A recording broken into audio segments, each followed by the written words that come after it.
ባንቴሮ እጅግ እየሰማው ነገር እየዘገነነው ምንድነው የምትለኝ ይለዋል።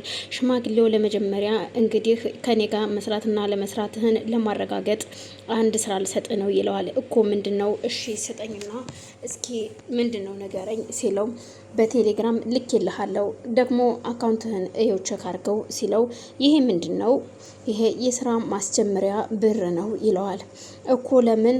ያው ስራ የምትጀምርበት ብዬ ነው ሲለው እሺ ቴሌግራም ላይም የሆነ ነገር ልኬልሃለሁ ይለዋል። እኮ ምንድነው የተላከልኝ? ገብተህ ብታየው አይሻልም እኔ ከምነግርህ ሲለው ባንቴሮም ስልኩን ከፍቶ ቴሌግራም ላይ እየተላከለትን መልእክት ሲያይ እጅግ ያላሰበው ነገር ነበር የገጠመው። እኮ ምንድነው ይሄ? ምን ለማድረግ ነው ይሄ ሲለው ይህንን እንድታስወግድ ይህንን ሰው መጀመሪያ በዚህ ነው የምፈትነው ይለዋል። ባንቴሮም እጅግ ደንግጦ ስለነበረ ምን? አዎ ይሄንን ሰው ስታስወግድ ከዛ በኋላ ትክክለኛ ከኔ ጋር መስራትን አረጋግጥልሃለሁ ይለዋል። ባንቴሮም እሺ ልና ስልኩን ኦፍ አድርጎ አጥፍቶ ለማንኛውም ቆይ አሁን በኋላ ላይ እመለሳለሁ ይለውና ሽማግሌውን ጥሎት ይወጣል። ሉሊት ከዚህ በኋላ ለዚህ ሰውዬ እጅ መስጠት የለብኝም፣ ይሄን ሁሉ እያደረገችው ማን እንደሆነች አሁን ገብቶኛል ስትል ለዴብ ትነግረዋለች። እኮ ምን ተገኘ? ይኸው ዴብ ወንድሜ ይሄን ነገር እያደረገችው እዚህ ድረስ እንዲመጣ ያደረገችው ይህን ሽማግሌ ሮዛ ናት። ግን አሁን እሷ በእግዚአብሔር እጅ ተይዛለች። እኔ እሷን ልወቅሳት አልፈልግም፣ ግን ደግሞ ይህን ሽማግሌ የሆነ ነገር ማድረግ አለብኝ እንጂ እኔ ሉሊት እጅ መስጠት አልፈልግም። በራን ኳኩቶ መጥቶ እኮ አናገረኝ ስትለው እኮ ምን አለሽ እንዴ? አንቺን ካልወሰድኩኝ የማደርገውን ነገር እኔ ብቻ ነኝ የማውቀው ብሏለኝ። ግን ደግሞ በፍጹም እኔን ማግኘት አይችልም ይሄ ሰውዬ፣ ከኔ እንዲወርድ እፈልጋለሁ። ውሳኔው ከዚህ በኋላ የኔና የኔ ነው ስትል የኔ እህት እንደዚህ እኮ በጀብድ ስትናገሬ እንዴት ደስ እንደምትኝ ሲላት፣ ወንድሜ አሁን ላይ የመጣው በእኔ ብቻ ሳይሆን በቤተሰቦቼም ጭምር ነው።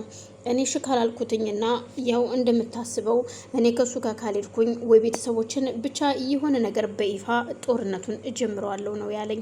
ስለዚህ እሱ ብቻ ሳይሆን ጦርነት መጀመር ያለበት እኔስ ማን ነኝና ሉሊት ከማን አንሳለሁ?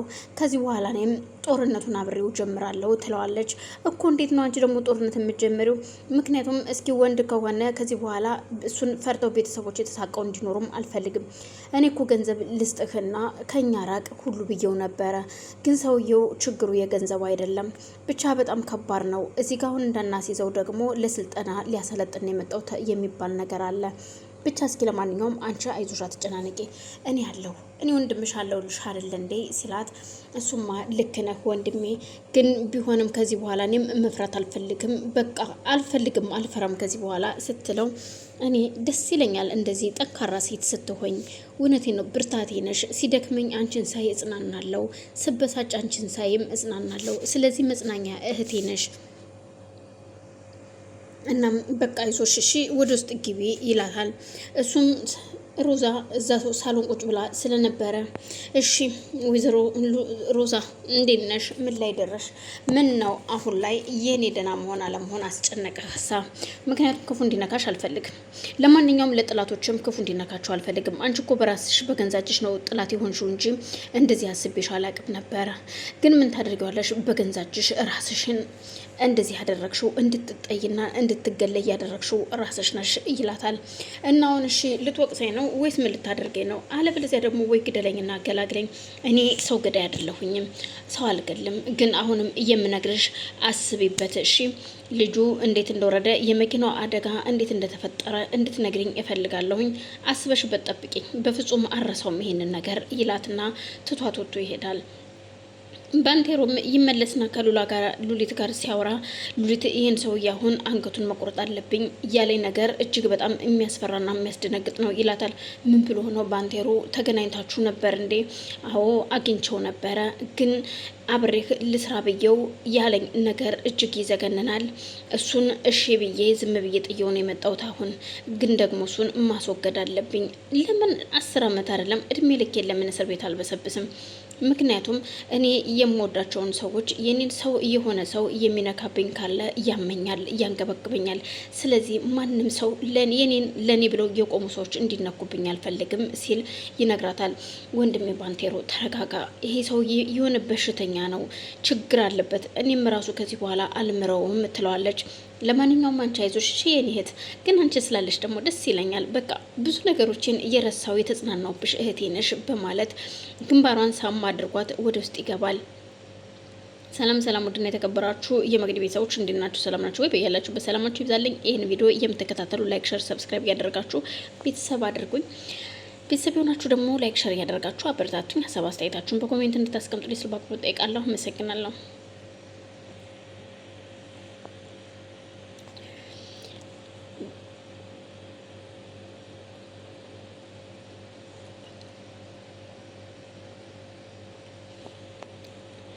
ባንቴሮ ከሽማግሌው ጋር ከተገናኘ በኋላ እኔ ምልህ ቆይ አንተ ይህንን ነገር እንዴት ልታቅ ቻልክ? እጠይቅሃለሁ ብዬ ያልጠየኩህ ነገር ይለዋል። ስለምኑ ነው የምትጠይቀኝ? ማለትም የሮዛ ልጅ የማን ልጅ ነበረ? የዴብ ልጅ እንደሆነ ነበር አይደል እናንተ የምታውቁት? ግን የዴብ ልጅ ሳይሆን የወንድምህ ልጅ ነው ይለዋል። አቤት? አዎ የወንድምህ ልጅ ነው። እኔ በደንብ ሁሉን ነገር አውቃለሁ። እሷ በጣም ከባድና ኃይለኛ ሴት ነች። ግን ይኸውልህ መኪና የሆነ ዴኒ አስመርምራ የዴብ ልጅ ነው ብላ ዴብ ሞቷል ስላልኳትኝ የሞተ መስሏት ስለነበረ ዴኒ አስመርምራ እየተመለሰች ነበረ። እናም ወንድምህ ነበረ በጉልበት ወደ መኪና ውስጥ አስገብቶ ይዟት እየሄደ እያለ እሷም እየጮኸች ነበረ እኮ እንዴት ያው ለምን ልጄን አስወረድሽው የሚል ነበረ። ምክንያቱም ባላቅም እንደምታስወርደው ነግራው ነበር መሰለኝ ለወንድምህ ሲለው ዴብ እጅግ በጣም ተናዶ ስለነበር እሺ ከዛማ መኪናውን ይዞ እንዴት አደርጋለሽ እያለ እየተናደደ እያለ ነበረ መኪናው እየተጋጨውና እሷ ወደፊት የተወረወረችው በሆዷ የወደቀችው ለዛ ነው ይለዋል። ባንቴሮ የሰማውን ማመን አልቻለም። ምክንያቱም እሷ ዲኤንኤ የዴብ ልጅ ሆኗል ነበር ያለችኝ። እንዴት እንደዚህ ልታደርግ ትችላለች እቺ እየተረገመች ይልና እሱም ወደ ቤት እየሮጠ መጥቶ እሺ ወይዘሮ ሮዛ የማንን ልጅ ነበር ያስወረድሽው? ማን ጋር ነበርሽ? ይሄን ነገር ትነግሪኛለሽ አትነግሪኝም ሲላት አንተ ምን አገባህ? አያገባህ